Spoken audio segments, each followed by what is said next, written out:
ازيكم يا حبايب قلبي، عاملين ايه؟ يا رب تكونوا بخير.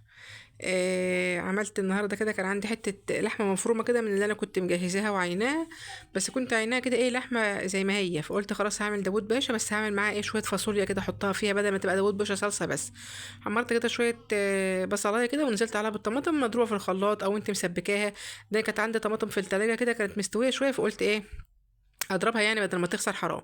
حطيت لها شويه ملح وفلفل بس. في الاخر كده بحط لها شويه بابريكا بس علشان اللون، كانت لونها فاتح شويه، فما كانش عندي صلصه غير اللي في الفريزر بقى، ما كنتش مطلعه. فحطيت لها بقى شويه ملح وشويه فلفل بس ايه دلوقتي. وفي الاخر بقى بحط لها ايه البابريكا زي ما قلت لك. تغذيه عاديه جدا يعني، صلصه عاديه. لو انت عايز تعملي داوود باشا في الصلصه بس، بعد ما الصلصه دي تتسبك هتحط الكفته فيها بس. الكفته بقى انا كنت عاملاها، الكفته دي كنت مجهزاها ازاي اساسا. اللحمه دي كانت لحمه مفرومه، تبشر عليها مثلا بصلتين، تاخدي التفل بتاعها بس ما تحطيش الميه. وحطيت عليها بيضه ومعلقه صغيره بيكنج باودر، واي بهارات بقى انت بتحبيها، وشويه بقسماط لحد ما تتشكل معاكي كده. بحط معلقه زيت بس عشان تبقى ناعمه.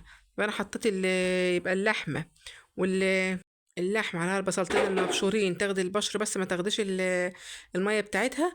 ومعلقة صغيرة بيكنج باودر وحبة بقسماط لحد ما تعجن معاكي يعني. وتحطي بقى البهارات اللي انت بتحبيها، ومعلقتين زيت كده عشان تبقى ناعمة. خدتها بقى كده تكوريها، تعمليها كفتة او تكورها كده اي حاجة يعني، او تعملها برجر بس تبقى حاطة مثلا بهارات برجر اللي انت بقى بتحبيه. انا بقى بتكورها كده، انا حاطة دقيق تحت الطبق ليه؟ علشان ايه هشوف بعمل في الطبق دلوقتي عشان تبقى ايه كلها كده على دقيق من فوق. عايزة تعملي الكلام ده بقسماط، بس البقسماط ممكن يحروقها منك بسرعة.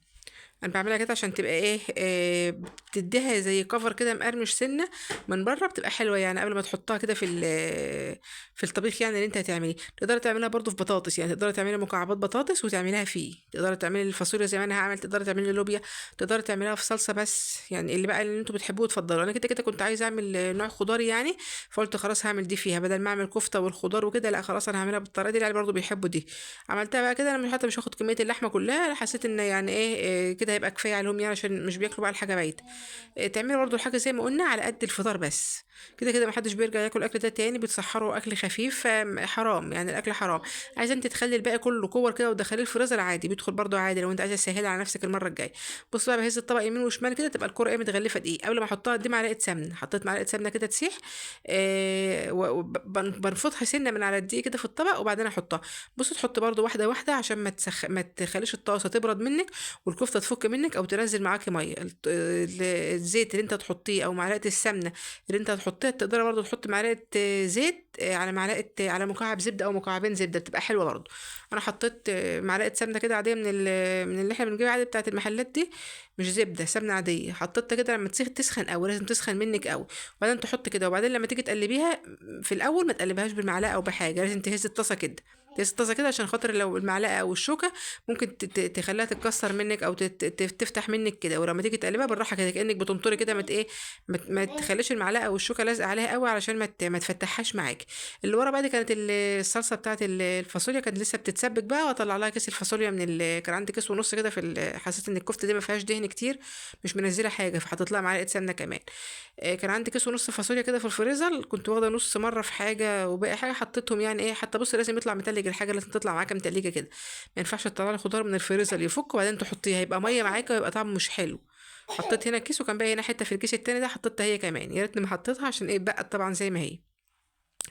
يلا مش مشكله. لو انت بقى عندك خضار زي ده وعايزه تشيليه اول ما تخلصي اكل والحاجه خلاص بردت معاكي يعني، الخضار خلاص برد، شيليه في علبه على طول في الفريزر، ما تحطوش بقى في التلاجة كام يوم. انت هتطلعيه من الفريزر بقى لما تطلعيه كانك لسه عاملاه. انما لو حطيتيه في التلاجة يوم ورا يوم ورا يوم، هتشيليه بقى خلاص هترميه، هتقولي خلاص محدش هياكله. فحطيه بقى في الفريزر، انسيه يعني، انسيه يوم اتنين تلاته. في يوم بقى مثلا محتاره بقى عندك شويه رز عايز تعمله جنبهم حاجه، ممكن تطلعي كيس الخضار ده. عندك مثلا كيس خضار حاسه ان هو صغير مش هيكفي، تطلعي الحبه الباقيين مثلا معاه كده يعني، تستفادي بيه كده. اول ما تخلصي على طول اكل والحاجه خلاص بردت، دخلها الفريزر. بص بقى الكفته بقت لونها جميل ازاي. هشيلها بقى كده واعمل ايه، احمر شويه رز بشعريه او رز ابيض برضو مع الاكله دي بيبقى حلو. بس انا العيله عندي يعني ملهمش قوي في الرز الابيض، في غير في الفته مثلا، في حاجات معينه كده. انما الرز بشعريه هم بيحبوه اكتر حاجه، هو الرز اللي في الفرن. وهو صراحة الرز اللي بشعرية بيليق مع حاجات كتير يعني، بيليق مع أكلات كتير. حتى لو أنت عاملة جنبه بطاطس مقلية، ود مسلوق وسلطة ومعرفش إيه، بيليق برضو معاه. فحمرت بقى شوية الشعرية كده، حمر الحاجة يعني مش قوي، لأن أنت لما بتشوحها برضو مع الرز والحاجه دي ساعات لونها بيغمق قوي، فانت يعني ايه خليها يعني ايه، ولا حمرا قوي ولا ان هي فاتحه زي دي. حمرها بقى وانزل عليها بالرز. كنت ببص على على الفاصوليا اشوفها غيرت ولا لا علشان اوطي عليها. لقيتها لسه، انا كنت موطيه وكنت نسيت اعلي عليها ساعه ما نزلت عليها الفاصوليا. نزلت بقى بالرز كده احط عليه شويه الملح. بس انا مش بضيف على الرز اي اضافات. في ناس عادي انت ممكن تحطي وحدتين حبهان، ممكن تحطي مكعب مرقه دجاج. الاضافات اللي انت بتحبيها على الرز والحاجات دي حطيها. هو الرز العادي بتاعنا ده انا مش بحب احط عليه بس غير ملح. في ناس كتير كده. بس كده هشوحه بقى كده بحبه الملح، بحيث تبقى كل الرزايه كده تحس ان لونها بدأ يغير من التشويحه. ما تحطوش الميه عليه وهو لسه ني. ما بتشوح كده خلاص بيفلفل كله، يبقى كل حبايه رز اتغلفت بمعلقه الزيت اللي انت حطها بيبقى حلو. هتسقى برده بالميه كده قد عقله صباع زياده فوق كده، ولما يتشرب زي كده خلاص الرز هيبدأ يطلع فوق الميه. وطيله بقى وخلاص.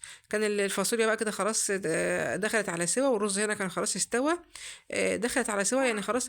يعني بقى لها مثلا ممكن 5 دقايق وهطفي عليها، او حاطه بقى عليها الكفته. تجيب بقى الكفته كده الكور اللي داوود باشا دي اللي انت عاملاها تحطيها، تغلي معاها غلوتين كده بس وهتطفي. بس كده هتقلبها بقى تقلبتين كده غلوتين بس اتنين كده، مع 3 4 دقايق كده، لان خلاص الفاصوليا بتكون خلاص يعتبر استوت. وهتطفي. الفاصوليا دي انا بشيلها في الفريزر مسلوقه، يعني مش كل مره بسلق. يعني انا بجيب مثلا كيلو او نص كيلو على حسب المكان اللي عندك في الفريزر. ابلها من بالليل، احطها على النار تغلي غلوه، واطفي النار واسيبها لحد تاني يوم واولع عليها بقى. ما بتاخدش بقى حاجه خلاص في السوا. تسلقها كده قد 3 ارباع سلقه وتشيلها تحطها في الفريزر عشان تسهل عليك، مش كل مره تنقعي بالليل وتعملي تسلقي وكده. لو انت عندك مكان في الفريزر، ما عندكش بقى حط البقوليات دي في درج التلاجة، الفاصوليا اللوبيا الحاجات دي زي ما انا عملت. تغرفي بقى الاكل كده. الكفته دي بدل ما كنت عملت طبيخ بس ما كانش هيتاكل. الكفته دي ما خدتش قد ربع كيلو لحمه على فكره اللي انت عملتيه ده. وبتاكل العيال يعني. يلا بالف هنا وشفا.